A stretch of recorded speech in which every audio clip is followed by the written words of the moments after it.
Hi, I'm Mark Terman, Executive Director of Denison Forum and host of the Denison Forum podcast. It's hard to believe as we come to the end of 2024 that our podcast is now 3 years old. Thank you for being a part of these conversations where we have sought to bring clarity through faith and hope to the cultures, issues, and struggles of the day. As we come to the end of this year, we're mindful of how important it is to seek after all that God has for us and to live in these difficult times for Him with joy, with peace, and with hope. We hope that those are yours in abundance this year. Our goal at the Denison Forum is to help people to live by faith rather than by fear, and to equip them to be the salt and light that God desires for all of us to be in this day and age.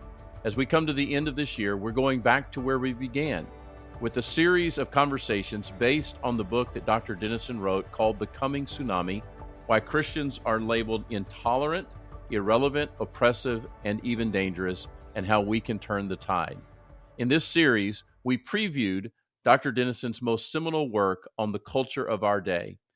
In this series, we'll talk to you about how the rise of post-truth and the sexual revolution, how critical theory and issues like those are affecting our culture and changing our lives, and in fact, producing a rising tide of opposition to biblical faith. In the end of the conversations, we talk about ways that you and I can make a difference as we learn to think biblically, to live holy, and to serve redemptively to help bring about biblical flourishing in every one of our families and communities. We hope that this series will again be equipping and strengthening to you as you seek to be the ambassador for Christ that He wants you to be in the places where He gives you influence. Thank you again for being a part of this journey with us. We look forward to joining you in 2025 for even more conversations that will help us to be the cultural ambassadors that God has called us to be in this time and place. Thank you, God bless you, and Merry Christmas.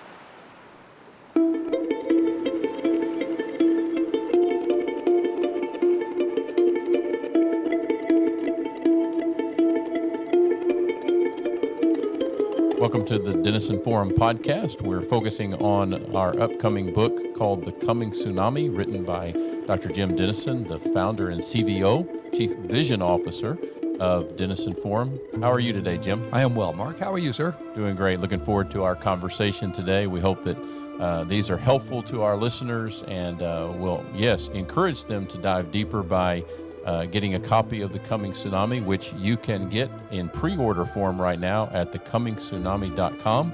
And we hope that you'll take advantage of that. The book will be coming out at the end of January.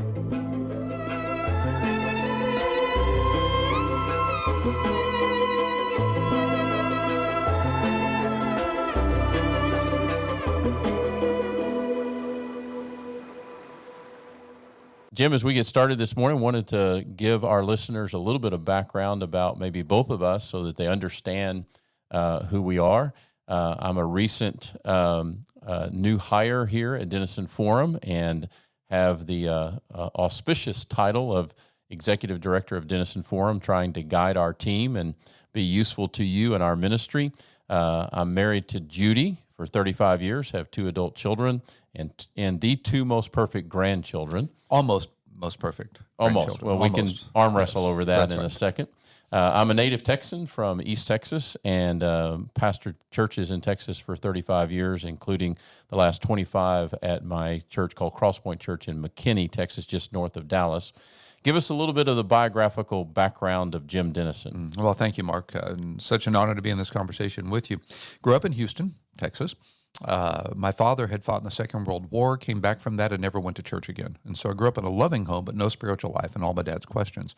Was invited to church at the age of 15 by a bus ministry. I don't know if folk are familiar with those these days, but back in the day, back in 1973, you go out, knock on doors, find kids to ride the bus to church, which is how I was invited to church, and eventually heard the gospel, came to faith in Christ, but still had all my dad's questions, all these intellectual and cultural issues, which has really driven my life, I think you could say, from then until now.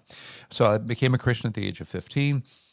Did a religion major in college and then went to Southwestern Seminary, did a master's and a PhD, taught philosophy of religion there at Southwestern Seminary. I think that's where you and I first met back in the day, as you were a student there as well. And then have pastored churches in Texas and in Georgia before starting the Denison Forum in 2009, the point of which is to help people navigate the culture through a biblical lens, as it were, help people think biblically about cultural issues so they can use their influence to make a difference for Christ. And so from then till now, the idea of speaking truth to cultural issues has really been a passion for me, and it's a privilege to get to do that in this context as well. I am married to Janet, been married for 41 years. People tell me I outkicked my coverage, and I have no defense whatsoever for that. As most of us do. Yep. In fact, I will tell you, I was at a dinner last night, after which I got a text from somebody that was explaining how his girlfriend that had been at the dinner as well was glad to meet me, but thrilled to meet Janet. Right. Were the exact words, glad to meet me, but thrilled to meet Janet. And I get that a lot, Mark. I know how this works. There's, when you overmarry, this is how this works. So we have two sons, both of whom are married, each of whom have two of my grandchildren, 4 total, all of whom are perfect. All of whom have not experienced inherited original sin. I don't know how that's happened. It skipped all of them. And so in that sense, I am blessed beyond words. And, you use the word church bus as related to your coming to faith in the 70s. You and I know that a church bus could be a most generous term for vehicles that were used to go around neighborhoods and pick up kids and bring them to church back in those days. We had an old, in fact, his name was Julian Unger. He's now with the Lord, but he was a retired bus driver. So back in the early 70s, when these bus ministry things first started, I think in church in Indiana is where it all started beginning. And so we had a new pastor at College Park Baptist Church in Houston and moved from Birmingham to Houston, August of 73. And he'd heard about this bus ministry idea, and so he suggested it to the church. Well, Mr. Unger, this bus mechanic, this bus driver, couldn't preach sermons, couldn't teach Sunday school classes, couldn't sing in the choir, but he could do bus. So he, with his own money, bought an old, to your point, decrepit, broken down school bus from the Houston Independent School District. And he fixed it back up where it would run. They painted College Park Baptist Church on the side of it, and he drove the school bus. A man named Tony McGrady, who was an insurance executive, and again, couldn't sing in the choir or preach a sermon, but he could organize. So we organized Southwest Houston into plots. Had them all divided up, had the streets figured out, and organized a method by which the members would go out on Saturdays and knock on doors, trying to find people to ride Mr. Unger's bus to church on Sunday. It was a Saturday morning in August of 73 when Julian Unger and Tony McGrady knocked on our door, told us they were inviting us to church. My brother and I had no interest whatsoever in riding a bus to church, but my dad happened to by at that moment. Asked what the conversation was about. We told him. He thought we should have some religious exposure. So Dad promised them we'd be on the bus the next day. And so we were. Mom found an old clip-on tie in the closet she made us wear, carried the big family Bible with me like you have on your coffee table. Right. You don't stand out at all when you're 15 years old with a family Bible under your arm and a clip-on tie in Sunday school, and rode the bus to church. The pastor, as it turned out, kind of yelled when he preached. And I got home, put the Bible back, put the tie back. I'd been to church. Check the box. One time was enough? One time was enough. But God, in his infinite mercy, arranged it in such a way that my 10th grade Sunday school teacher was the pastor's wife, Sharon Sewell, and she would not give up on me. She kept inviting me. She got the youth group to invite me. They would invite me to play tennis, which was really my passion, or go bowling, or go to movies. And so Mark and I started doing more social stuff with them, came back to church, came to Sunday school. On September 9th, 1973, I asked Mrs. Sewell after Sunday school, not how can I be saved, not how can I be sanctified and justified and regenerated. I said, how can I have what you have? Right. I could just mark in them sense something I'd never seen before. There was a joy, there was a purpose, there was something that I just had never experienced. And I asked Mrs. Sewell how I could have what they had. She and I sat down after Sunday school. We were meeting in a house down the street from the church.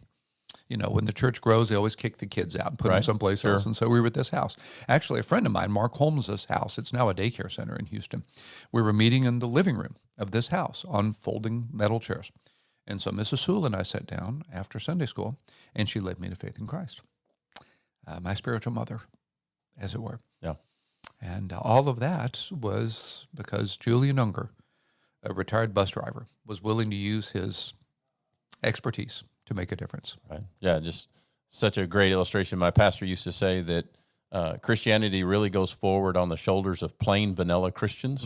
It's not the superstars or the celebrities that we sometimes have, even within the Christian community. It's just people like that using their time, their energy, their effort to just do what they can to be useful to Christ through the church that he's put them in. And that made a difference. Has a lot to do with how you and I ended up in this room. I have a similar feeling, when I was introduced before my church as a young Christian, that was what I had said to my pastor. I was drawn to this by what I saw in my high school friend and in his family and in this boss that I had at the grocery store I worked at East Texas, that I couldn't explain it all. They were helping me to have a vocabulary of faith that was very much in development at that point, but I knew what I sensed in them, and that's what, and really kind of will be the landing spot for where we go in our conversation today. You and I recently, well, before I get to that, your family, your sons actually work as part of the Denison Forum ministry, both Craig and Ryan, and y'all are celebrating because of events in recent days. Tell us what's going on with your son, Ryan. Well, okay, if you make me. If you insist, if you twist my arm, then I guess I will do that. So our two sons are Ryan and Craig. Ryan is our oldest. Craig, our youngest, is the author of First 15 and is the CEO of the organization, runs the day-to-day operations of the organization. When he took it over, we were about 800,000 in audience. Now we're past 6.6 million. Wow. And I just am in awe of he and the executive leadership team and the degree to which they've been able to use digital tools to grow the ministry, and just so grateful to be able to, who gets to do this with their son? Well, my oldest son, Ryan, writes for our ministry. He writes the daily article when I'm traveling and does website articles as well. Lives in Tyler. His wife has 2 dental practices there that she owns, and he has just completed his PhD, and we are just thrilled about this. He did a PhD in church history, defended, as we're recording this conversation, he defended his dissertation yesterday. He received an A on the dissertation from the most difficult professor that I have ever known. She just doesn't give these things, and we're just so grateful. And if she hears this, we hope she takes that as a compliment. That's an absolute compliment. She is in fact, she's the reason he's in her program. He went to B.H. Carroll specifically to study with her. I think she's the foremost evangelical church historian in America, and she is just incredible and a wonderful, gracious person, but a very rigorous academician. And so for him to get that grade, and I just heard this morning from the president of B.H. Carroll reporting that Ryan did a superior job defending his dissertation. So we're just a little proud in our family today. Thanks for giving me a chance to say that. That's awesome. And we are proud of Ryan. For those of us who get to work with him and know him and relate to him, we're thrilled that he's made it to this finish line. And as I shared with him yesterday, he'll be smiling for at least a month or more. Right. You having just recently completed yours. And yes, having done that just a few months ago, I still wake up smiling sometimes. So, well, let's talk a little bit about the coming tsunami that is the focus of this. Kind of as a precursor to that, you and I recently had a conversation about your sense of calling, and you use the term theological middleman. I bring it up because it really is a driving passion to what drove you to write this book and to create or to communicate this message that God has kind of solidified and clarified that comes through the coming tsunami. What do you mean by the calling of a theological middleman? Well, thank you for that. So I grew up in Houston, as I mentioned. Temple Oaks Baptist Church in Northwest Houston invited me to be their youth minister, 1977. Then in 1978, my home church invited me to come be their youth minister. And Temple Oaks, I guess, was so glad to get rid of me or something. They had one of these receptions that they do, and they gave me a set of William Barclay's New Testament commentaries. They're called Saturday night specials because so many pastors get sermons out of them on Saturday nights. They're the best-selling English language New Testament commentary in history, I think. I think that's still true.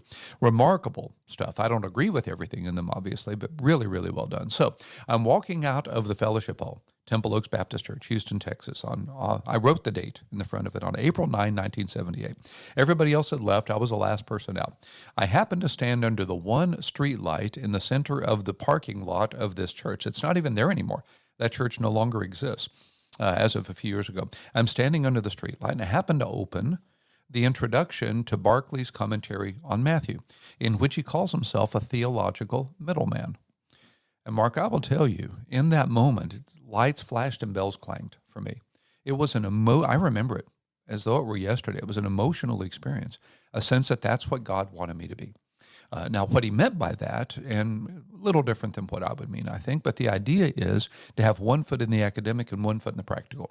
He wrote his commentary to, as he says, to translate the results of scholarship to the ordinary reader. That's the language he uses. What I have felt called to do from that point to this point has been to translate academic resources, scholarship, in a way that could be practical for those who were using their influence for the sake of the gospel. And so the coming tsunami, to your point, really is an attempt to do that in the context of this cultural moment.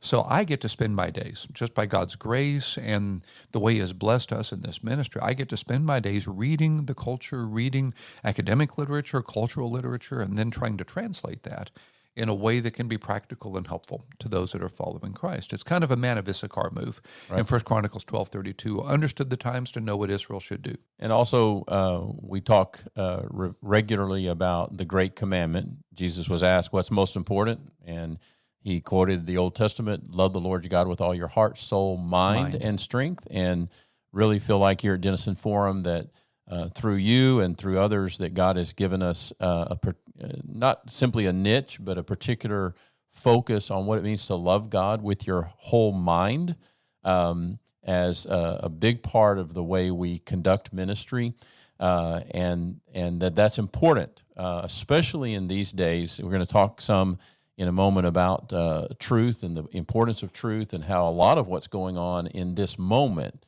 is an attack just simply on the concept of truth. And if we lose that in our culture, as we seem to be doing in significant ways, chaos is going to ensue, and chaos is ensuing in significant ways. And so an understanding of scholarship and what it means to love God with all your mind, to understand reason and logic, is a big part of what our ministry is about. It's a big part of what this book and what this podcast is all about. Our intention is that this podcast continues, obviously, on beyond just simply the releasing of this book, and we'll continue to have topics that grow out of the things that you've identified in this book as a catalytic message. And so to that end, we're eager to do that, and because it relates directly, as you said, on the practical side to what Jesus said when he said, and the second commandment is like unto it, which is to love your neighbor as yourself. We talked in our previous podcast that in some ways it'd be easier for us to just kind of go off into our holy huddles and into our corners, perhaps build religious communes where we could just carry out our Christianity and our understanding and not bother the rest of the world, but that to love your neighbor is at the heart of the gospel, and that we believe that living a biblical Christ-centered life is the way human beings thrive. And that's what we're eager to do, to be witnesses to that, not to be crusaders or heavy-handed or to force faith. Faith really cannot be forced and be authentic at the same time.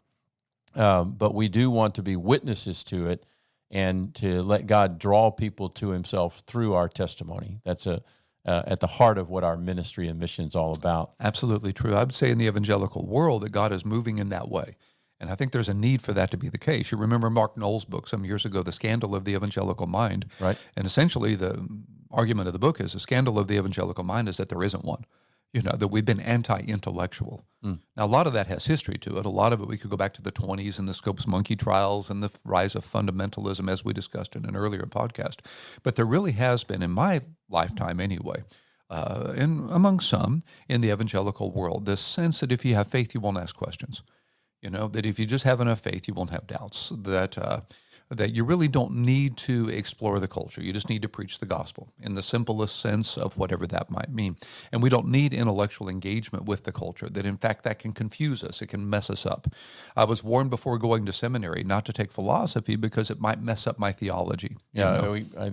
Again, perhaps it was more common. It's not as much heard today, but in the 60s and 70s, there was this common idea of don't go to college and don't let college ruin you. Mm-hmm.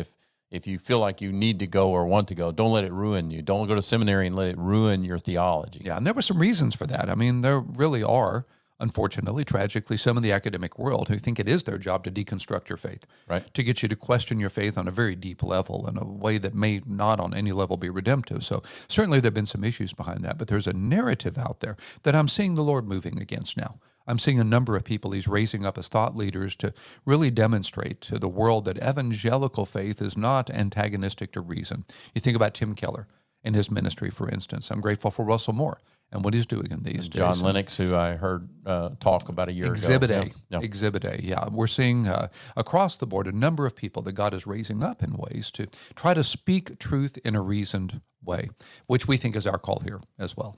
Right. Yeah. And so excited to do that. And that's really an expression of what the book, The Coming Tsunami, is all about. Just give everybody a little bit of a reminder, depending on how much time it's been since they heard our previous podcast, that you identify the actual compounding effect of four realities that are creating seismic shifts and tidal waves within our culture that we're now, for the first time in history as Americans and in the West, experiencing what it means to be in a post-truth culture that is leading some to believe or to tout that Christians are intolerant.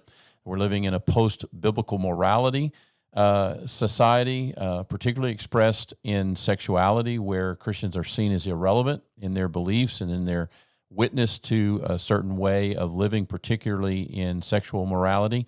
We're going to talk a little bit about critical theory and its offshoot, critical race theory, that really has kind of arisen in a very significant way. I don't know how many of us would have ever been able to or ever came across the term critical theory or critical race theory until even the last 24 months or so. And this kind of wraparound idea that you identify as the rise of secular religion. And so we want to dive into that a little bit. The book explores not simply critical race theory, but kind of backs the train up a little bit to the larger idea of critical theory that, would you agree with me, is somewhere in the, at least in the popular understanding, somewhere around 100 years old as a social and economic theory rooted in Karl Marx and rooted in other places.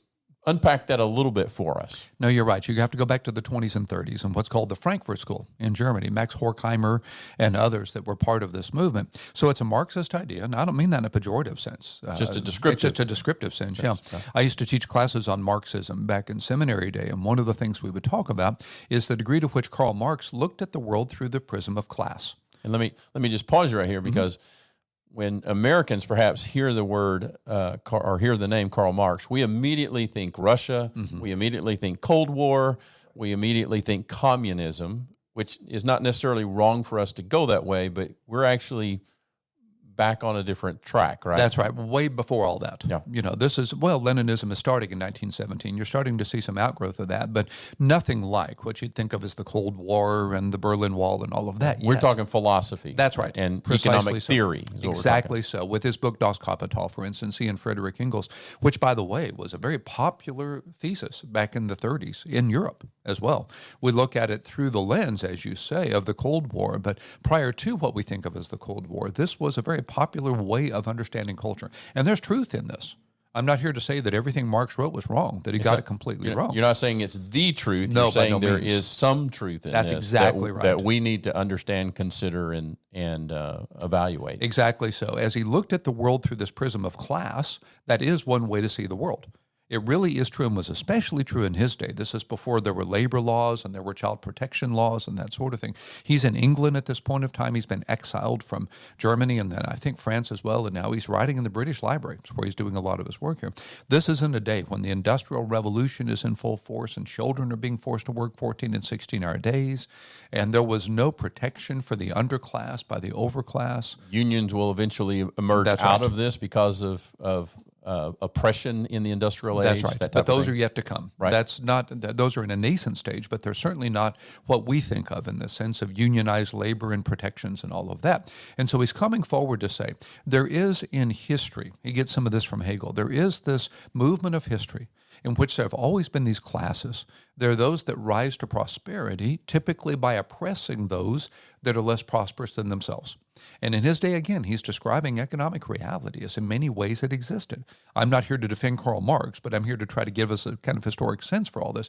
In the 20s and 30s, out of this idea that culture exists in classes, that humans experience the world through classes, there comes this idea that if you're in a prosperous class, somebody oppressed somebody to get there. And we get, even in slang terms today, we get this idea of the other definition of the golden rule, not the biblical definition of the golden rule, but the idea of the golden rule, he who has the gold makes the rules. Makes the rules, exactly the idea. And again, we'd have to say, in a lot of the world, that is true, even today. Yeah. In a lot of the world, those that have gotten to a place of enormous prosperity have typically been unfair to someone along the way, has been the idea. If not they, somebody on their behalf. To illustrate that in the context of race, which we'll get to in just a moment, I obviously never owned slave. I mean, slavery would be, we could have a long conversation about the horrors, the sinfulness of slavery, could have a long conversation. But it is a fact that slave labor built the railroads on which I have traveled. Right. I never enslaved anybody, but I have experienced the result of that. I've been in the White House any number of times over the years that was in part built by slave labor. The Marxist argument would be that if I am in a place of prosperity, then my class, if not me personally, has on some level victimized those that are less prosperous. And so critical theory comes forward to say the best path forward is to find a way to liberate the underclass, to find a way to elevate them. And if you have to do that at the expense of the overclass, then so be it. If you have to lean in a direction that discriminates against those that have been the discriminators, so be it. Right. Do that peacefully if you can and violently if you must. That's the idea behind critical theory, back 20s, 30s, Frankfurt School. So, and let's take that in, it obviously is playing out in a big way relative to critical race theory right now. And we're seeing that particularly in our schools, in our school districts. We live in the Dallas area. We have a lot of really great schools and school districts. We saw one school district even this week as we are recording this. Their superintendent was essentially forced to step down over some of the things that some believed that she was doing in this space around addressing issues of inequity and things related to critical race theory. And the pressure became so significant upon her that she resigned this week, even though 2 years ago in the state of Texas, she was voted the best superintendent of schools in the entire state. And so we're seeing stories like this, even stories of that approach violence within school board meetings and those types of things. And so it's become a very big issue. And one of the words that's coming out here is the issue of being complicit. That even though you are not personally, an individual may not be in any reasonable way racist or oppressive or bigoted, but because you're a part of this group that some have identified as being in power and therefore, by definition, oppressive, that you are now complicit and therefore a reasonable target, if you might say it that way, simply for that reason. No, that's right. That's where applying critical theory to race. It can be applied to gender. It can be applied to other challenges. There are a variety of ways it can be done. But in the context that's usually being discussed today, as you're saying, it's a critical race theory move of critical theory. So what we're looking here at, out of this Marxist model, is the idea that, let's say African Americans, for example, are a minority in the culture who clearly have been oppressed through our history, through slavery and other means, through Jim Crow laws. We could have a long conversation about the degree to which black people in America have, as a class, been oppressed by a white class, as a class. Again, looking at this through Marxist construct. And so Ibram Kendi and others have come forward to say the only way to make this right now is to first of all admit what I just said. And then second, understand that if you persist in maintaining the status quo, you are complicit in continuing the injustice toward the underclass. So what you must do, Mark, is not just be not a racist, you must be an anti-racist. What you must do as a white American is use your influence and your means to do everything you can to correct the injustices of society. And if you're not doing that, you're part of the problem rather than part of the solution. Now, it's being alleged that what I've just said, and that's just one of 5 ways that critical race theory can be understood and applied today, that is not being taught in the schools per se. That's being alleged right now. And that's true. It's hard to find a school district that is teaching a class called critical race theory, right, or that is expressly in those words saying what I just said. But the idea that is motivating critical race theory as a philosophy is being taught in history classes and literature classes and culture classes and sociology classes, is being taught in thousands of high schools across the country as a worldview move.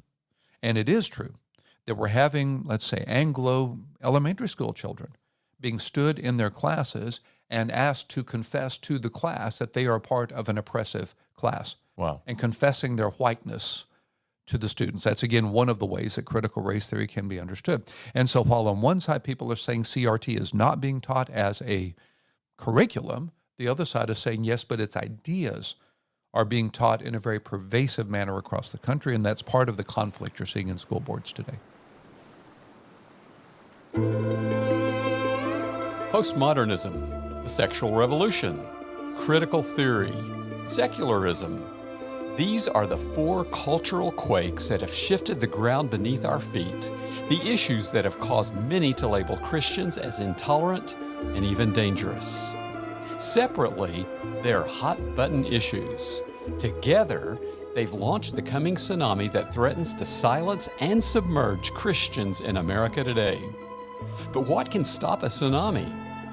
In The Coming Tsunami, Why Christians Are Labeled Intolerant, Irrelevant, Oppressive, and Dangerous, and How We Can Turn the Tide, pastor and cultural scholar Dr. Jim Denison of the Denison Forum identifies the enormous danger these cultural quakes represent. He then offers proactive, biblical steps to turn the tide before it's too late. But Christians must act now. The rain has already started to fall. Pre-order your copy today at thecomingtsunami.com. And know that when you pre-order, you'll also be invited to our online book launch event on January 25th.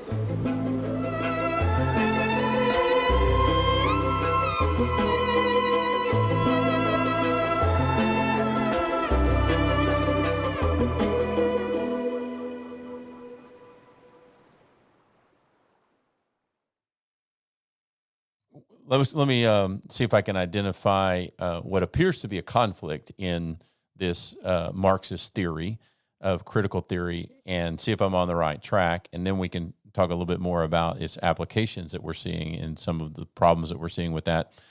It seems a logical fallacy that if you were to buy into critical theory and this idea that whatever class is in power got there in significant ways by oppression, and therefore those who have been and are being oppressed need to be elevated. Is it not also by definition that once that oppressed class becomes the class in power, they then by definition are now the oppressors? That's one of the fallacies of Marxism. Comes out of Hegel and Hegel's dialectic. Hegel had this idea that the world works with a thesis, antithesis, and synthesis. So to get into philosophy for 30 seconds here, thesis is the sky is blue. Antithesis is the sky is cloudy. Synthesis is the sky is partly cloudy. According to Hegel, that's how your brain works. Right. That's how your mind interprets the world. Well, Marx applies that idea to class struggles. And he goes through the history, at least Western history, of humanity. And he'll look at the feudal class, for instance, and the antithesis of that leads to capitalism. And now we're seeing a reaction to that, which would lead, he says, to a classless society. So in Marxist ideology, ultimately, you can get to a place where all classes are abolished and where once we level the playing field, you won't have the oppressed becoming the oppressor. There won't be such a thing as an oppressor in this utopian future that Marx thinks is out there. That was the idea behind socialism and communism, the idea that we could abolish all classes and to a utopian That's the Marxist idea here. Now, what Marx obviously, tragically, catastrophically ignores is the presence of sin in the human heart. I was going to say, where's the biblical lens that comes into this conversation? That doesn't exist. No. We're very antithetical to that in this conversation here. That's part of the reason communism has to be atheistic in its typical application, because once you bring in the biblical worldview, you see the lie in this. The idea that I can somehow, as an oppressed person, be elevated to a place without oppressing others is a tragic misunderstanding of the fact of sin in my own heart. And you've seen this outworked in communist societies all over the world. I've been to Cuba 10 times. I can tell you the oppressed that are now the oppressors are just as oppressive as was the oppressed class that they were seeking to overthrow the Bautista regime before the Castro regime and so forth. It is human nature, if we're going to elevate the oppressed to a place of equality, that some are going to seek to be the oppressors themselves, and the pattern just persists. It just continues on. It's also been alleged that this sort of a move is itself racist, by saying that the world functions through the lens of racism, and that all individuals who are, let's say, black or Latino, are oppressed by definition, by virtue of their skin color, by virtue of their ethnicity, is itself a racist statement. If I were to say to you that all white people are prosperous by virtue of their skin color or their ethnicity, or are on some level the oppressor by virtue of that, I would say that was a race. That's a statement based entirely on race. That's identifying someone solely through their race, which is the definition of racism. And so it's been argued that Ibram Kendi and others, in their desire to be anti-racist, are actually perpetuating a form of racism. Now, again, there are logical fallacies in the midst of all that. They're aware of what I'm saying right now. There's a lot of controversy about that right now. But at the very least, the idea that we can get to a classless society has been tried. It's been tried in Cuba. It's been tried in North Korea. It's been tried in communist China. And you can see the results. And from a biblical perspective, would it be fair to say that the Bible acknowledges that there are simply different classes because of the reality of sin and the brokenness of the world? The Bible acknowledges that, but at the same time, while acknowledging the reality of sin in the world, both on an individual as well as a larger basis, the Bible calls out for all of us to acknowledge the presence of sin in our own life and in our broken world, and to do all that we can to redeem these situations where individuals or groups are being oppressed. Absolutely true. And that's where, if we go too far down the road of criticizing critical race theory, we miss the places where we need to learn from it. Right. Again, the idea that critical race theory is not the truth, but contains elements of truth that believers need to understand and grapple with. Absolutely true. In fact, one of the 5 applications of critical race theory that I talk about quite often when I'm asked is the fact that critical race theory opens our eyes to the continuing tragic fact of systemic racism in America today. Not just at 1619, when the first African enslaved people were brought to this continent, not just before Jim Crow laws, not just before the Civil War, but today. Systemic racism exists in America. It's a fact. It's a tragic fact, but it is a fact. And to deny that is really to deny reality. Right. So some that are so reacting to some of perhaps the extremes of critical race theory and seeing it as nothing but a deceptive sort of a move or an oppressive move are missing some of what CRT is demonstrating, and that is the fact of systemic racism in America today. A few examples I could cite very quickly in my paper on our website, What the Bible Says About Racism. We have some examples of this and links to that if people would like to actually trace down some of the research behind this. There was a survey recently in which those with African-sounding names, African-American sounding names, had to send 50% more applications, 50% more resumes than those with Anglo-sounding names to get an interview request, 50% more. It's documented fact that people with black skin are 3 times more likely to be stopped at traffic intersections by police than white people, and 6 times more likely to be ticketed. Black people are twice as likely to be sentenced to death for killing white people as white people for killing black people. Another fact as regards our criminal justice system, black people serve 20% longer terms than white people for the same crimes. Black people are 38% more likely to receive the capital punishment than white people for the same crime. Just some examples. I could have a long conversation about a dear friend of mine who lives in my neighborhood in North Dallas, who, when he goes in our local pharmacy, has to make certain he's not wearing a hoodie or sunglasses, and he's still likely to be followed all through the aisles of the store. His daughter was in my neighborhood recently knocking on doors to sell tickets to a theater production at her Christian school. She knocked on one door and the lady in the house called the police. And this is an African-American That's right. 10-year-old or 12-year-old. That's exactly right. Right. You're exactly right. And my friend, who's a worship leader who goes with me to Israel, one of my dearest friends in the world, had to get called from his work to come to the house to explain to the policeman what his daughter was doing, knocking on doors to sell tickets to a Christian theater production in my neighborhood. And part of what we're trying to draw attention to is that Christians, American Christians, particularly white American Christians, need to come to grips and start coming to terms with these realities. They do exist, and there are some very big reasons that that created these realities that predate us. That's right.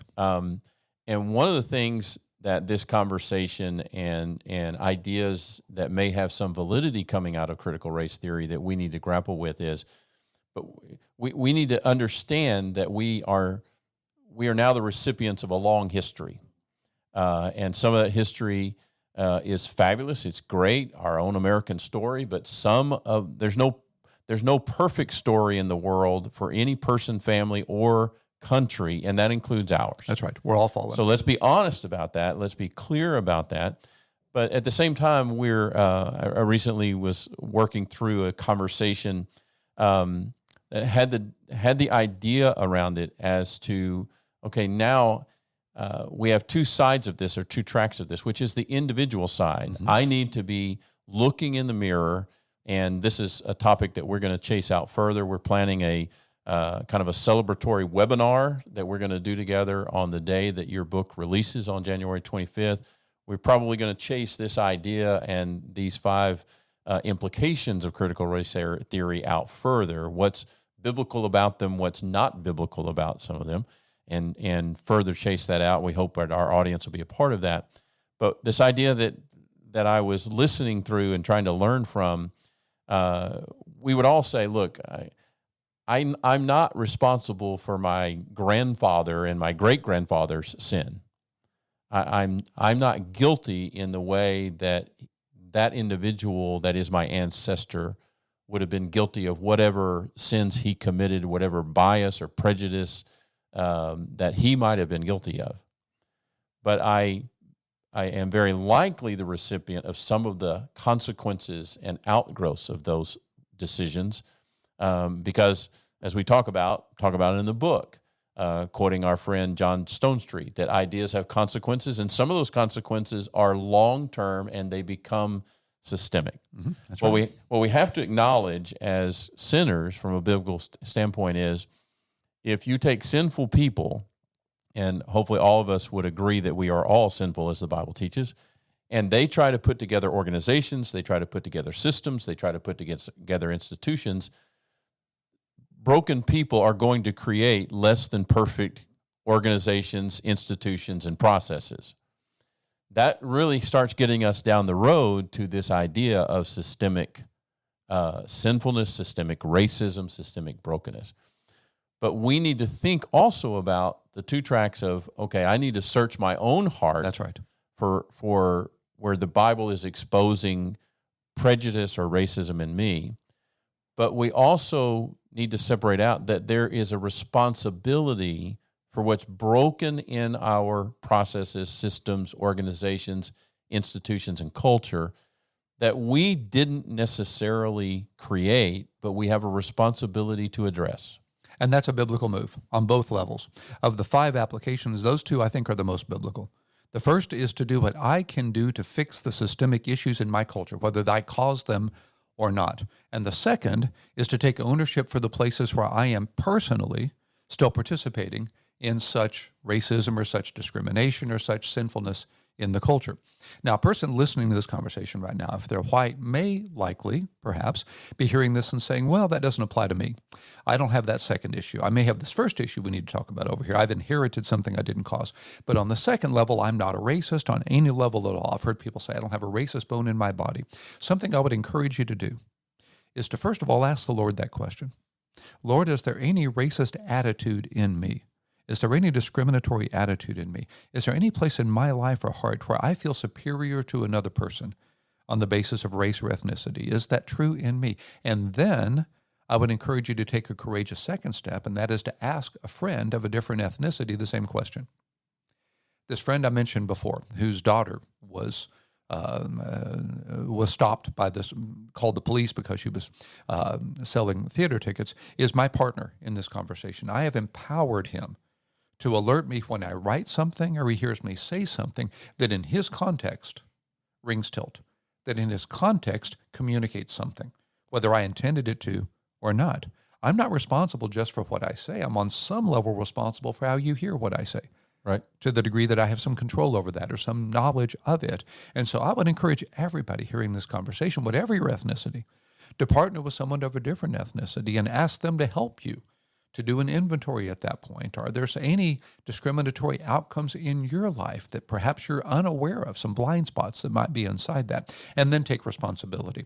Now we're thinking about Zacchaeus, who after he encountered Jesus in Luke 19 as this corrupt tax collector, horribly corrupt, the system of the day, the way the tax collecting system in Roman Empire worked, immediately stands up and takes responsibility for his sin and restores fourfold all that he has himself stolen, does reparations based on what he has personally done. That's that individual category. Without Jesus telling him to. That's right. Kind of a live wire, hot button word for us, the word reparations. Yeah.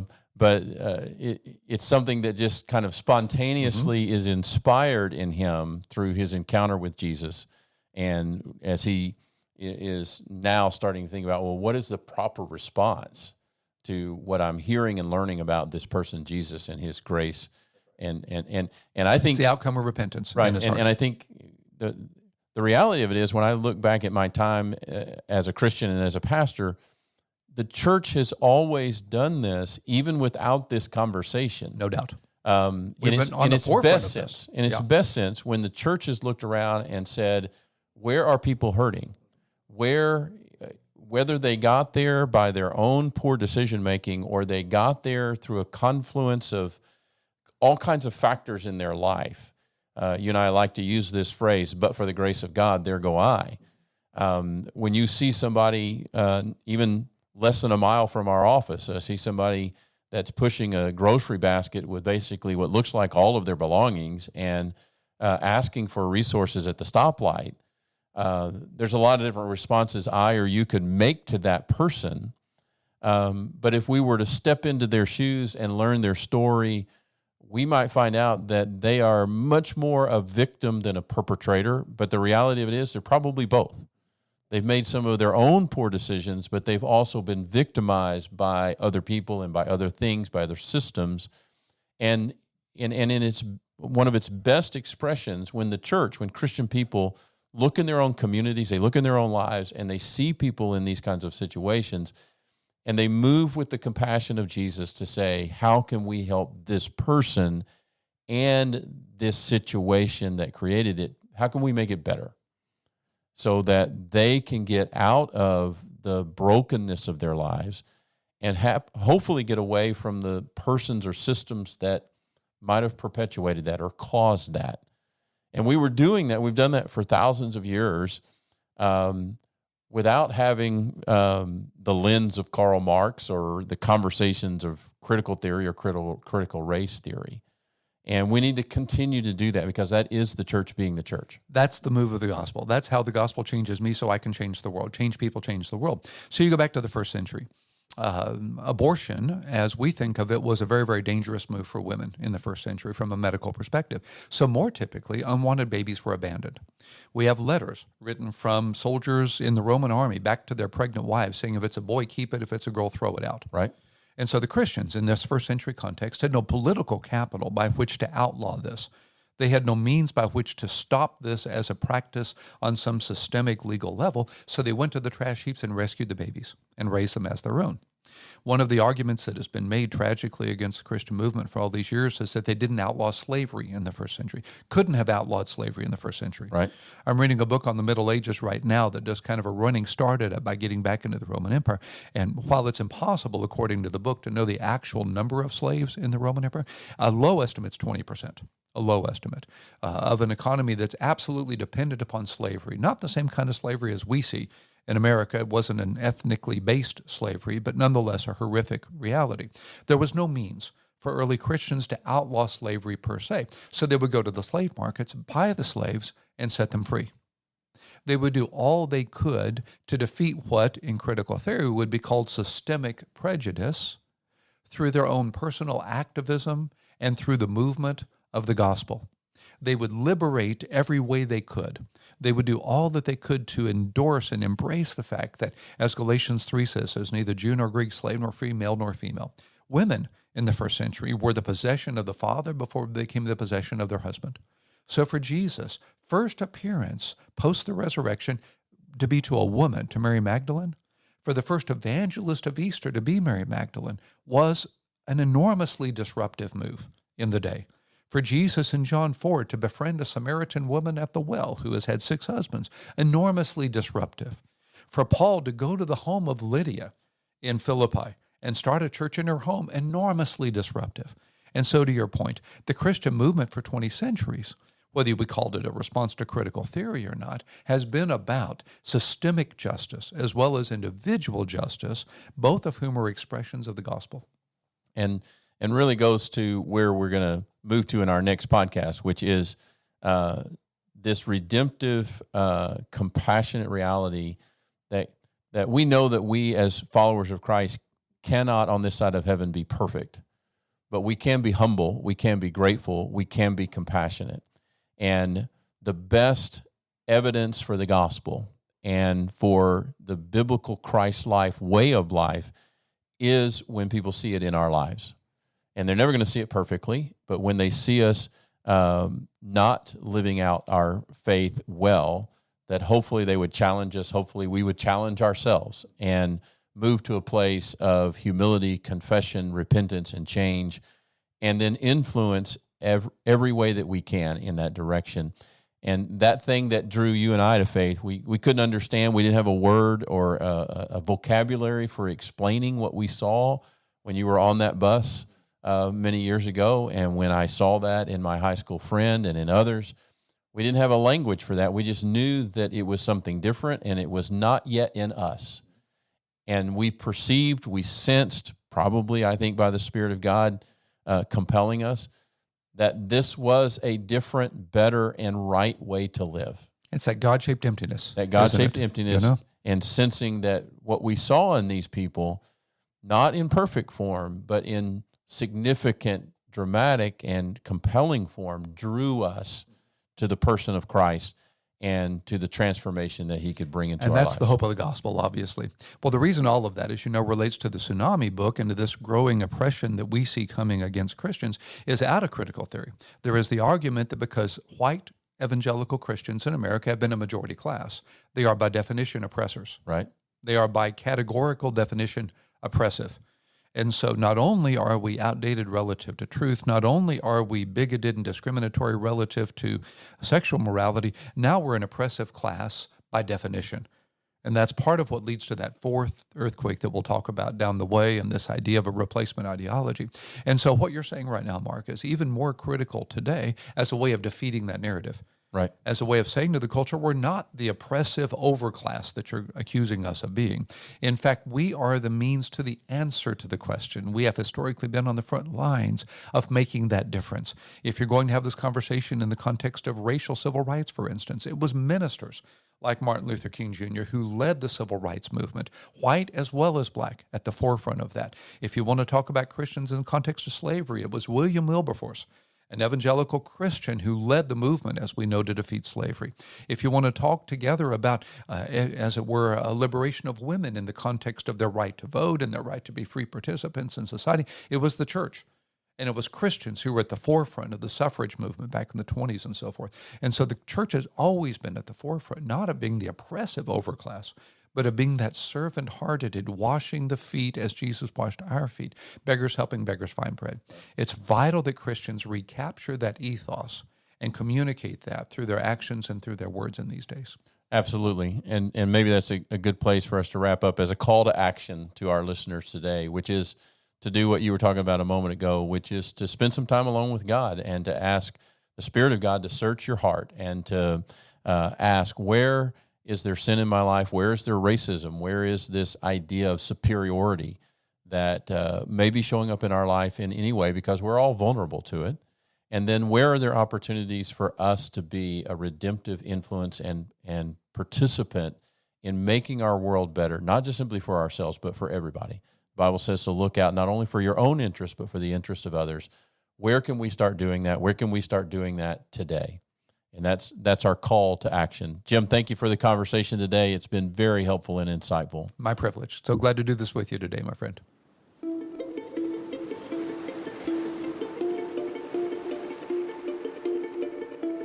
And remember, you can find the book, The Coming Tsunami, at thecomingtsunami.com. And the book releases on January 25th. We hope that you'll pre-order a copy and join us for our webinar that will come on that same day.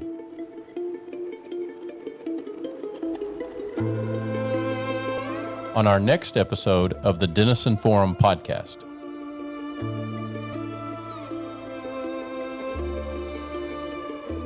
Christianity is about Christ. And so I think one of the reasons we're seeing so many in our culture turning away from the church, denominational church, turning away from what they think of as Christianity, is they're not seeing Christ. They're not seeing the real thing. The secular ideology's creed is personal authenticity is the path to flourishing. And so because it believes all other competing ideologies to be dangerous, not just to be irrelevant, not just to be outdated, but to be oppressive and dangerous, because it, for instance, believes that my understanding of biblical morality is dangerous to LGBTQ individuals, it therefore believes that my ideology should be replaced by its. That's because they think they're in charge of the best for their lives. I've tried it as well. It doesn't work.